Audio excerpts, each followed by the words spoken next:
Alors, ça mord. Oh oui, bon, des perches. Ah, mais vous savez que la perche est la perdrix de la rivière. Ah bon? C'est un poisson excellent. Mais les truites et les goujons de l'Auvésière sont excellents aussi. Ah, vous parlez en connaisseur, vous. Tout à fait. Vous seriez pas le maire de la commune? Si, C'est monsieur le bien maire. sûr. Alors, merci de nous accueillir chez vous, ici à Chervé-Cuba.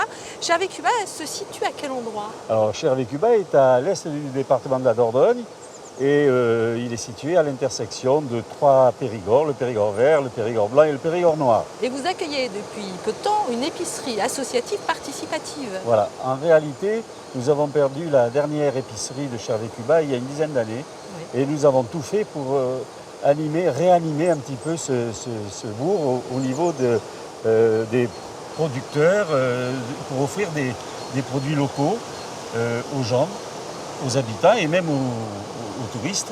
Et nous avons créé un petit marché qui fonctionne très bien maintenant. Oh, ben ça donne envie de venir visiter. Mais bien sûr, je vous y invite. Oh, bah écoutez, on continue à pêcher un petit peu? Oui. Oui. Et on pourrait faire cuire les perches. D'accord, bon, on va faire cuire les perches. Allez. Oh, c'est lourd, oui. Allez, merci Jacques. Un peu de nerfs, hein. Bonjour les filles. Bonjour Delphine. Bonjour. Alors, Maï et Marina, ici, donc à Chervé-Cuba. Vous avez ouvert il y a quelques mois une épicerie participative qui s'appelle Épivert. Il faut que vous nous racontiez pourquoi vous avez choisi d'ouvrir cette épicerie ici. Alors on s'est rencontrés d'abord ici tous les samedis. Il y a un marché Qui est super. qui est super, voilà, exactement.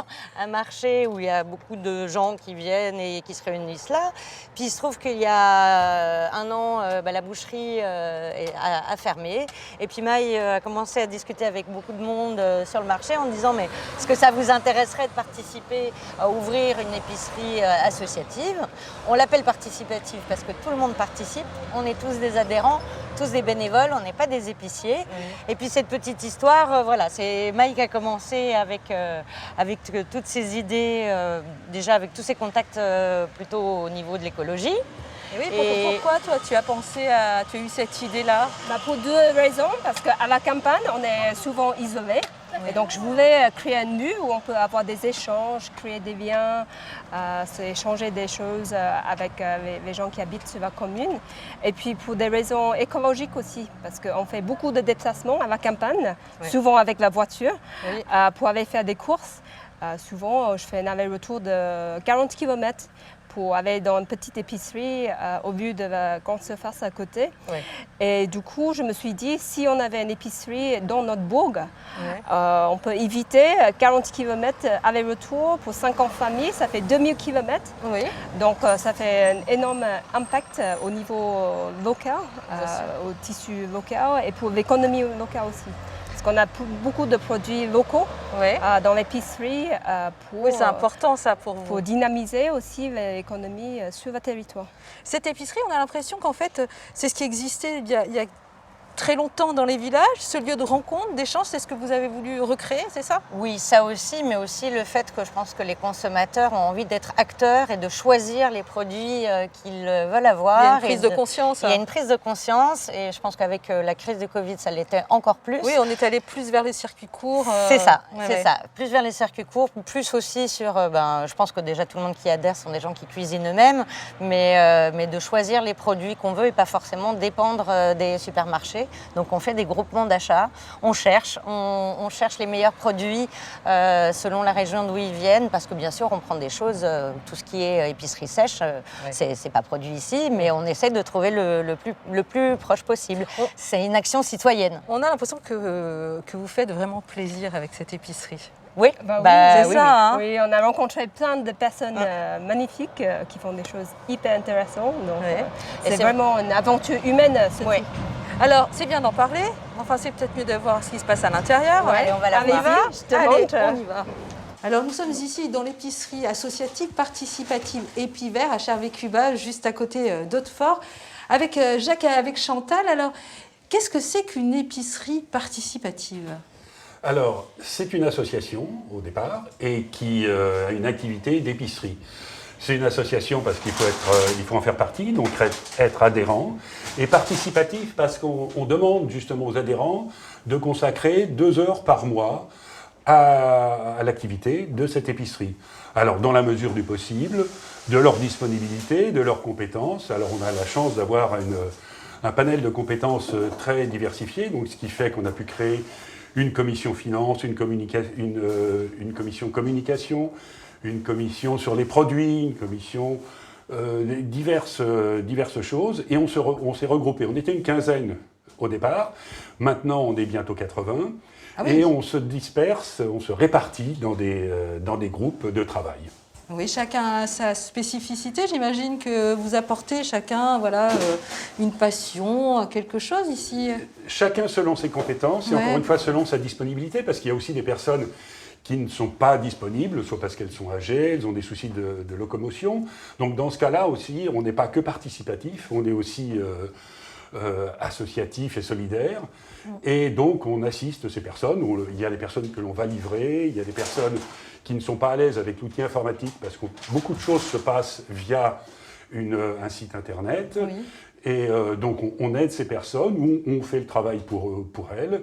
Elles peuvent venir le samedi matin par exemple en boutique et puis on les informe, on les forme et on leur donne les clés pour que ça fonctionne. Et ça marche bien. Et ça marche bien. Alors, les adhérents de l'association ne sont pas forcément de Charvet-Cubat, Chantal? Non, de toutes les communes autour. Il y a aussi des habitants de Charvet-Cubat, mais moi-même, j'habite à Génis, à 5 km d'ici, Faut dans les montagnes. faut traverser les montagnes. Faut traverser la rivière, l'Auvézère. Ah, bah oui. Voilà. C'est en altitude, pardon. Qu'est-ce que ça t'apporte, toi, d'être ici, en fait? Moi, déjà, j'avais l'habitude d'acheter sur les marchés, etc. Là, ce qui m'a séduite dans cette association, c'est qu'on fournit de la production locale le plus possible, de la production bio.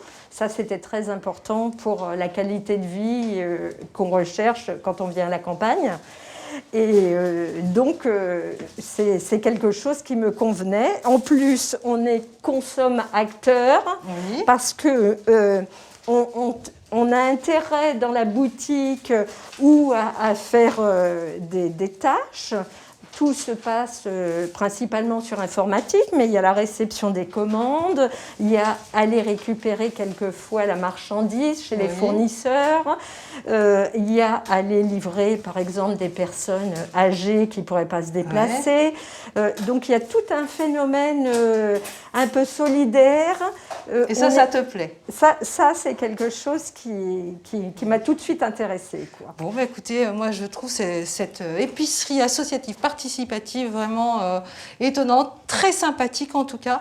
Merci beaucoup. On va vous laisser bosser un petit peu, parce que là on se laisse distraire, parce qu'il y a la télévision.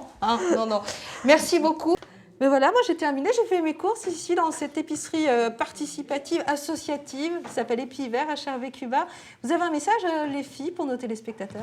Bah oui, on espère qu'il y aura beaucoup d'autres personnes, d'autres citoyens comme nous qui prendront cette initiative. On fait partie d'un groupement qui s'appelle Mon Épi. C'est une plateforme donc, où on peut utiliser tous les matériaux, enfin tout ce qui est Internet pour pouvoir accéder aux produits. Donc c'est très facile à gérer. Donc nous, ce qu'on aimerait, c'est pouvoir aussi un petit peu s'étendre parce que là on a commencé mais on est encore en phase de démarrage.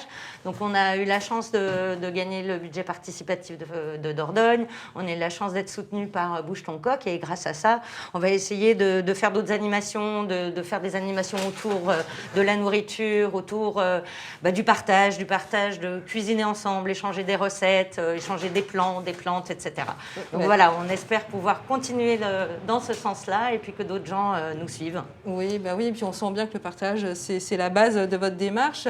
Maï, un dernier mot? Un dernier mot, on veut aussi recréer le lien entre les habitants dans le village.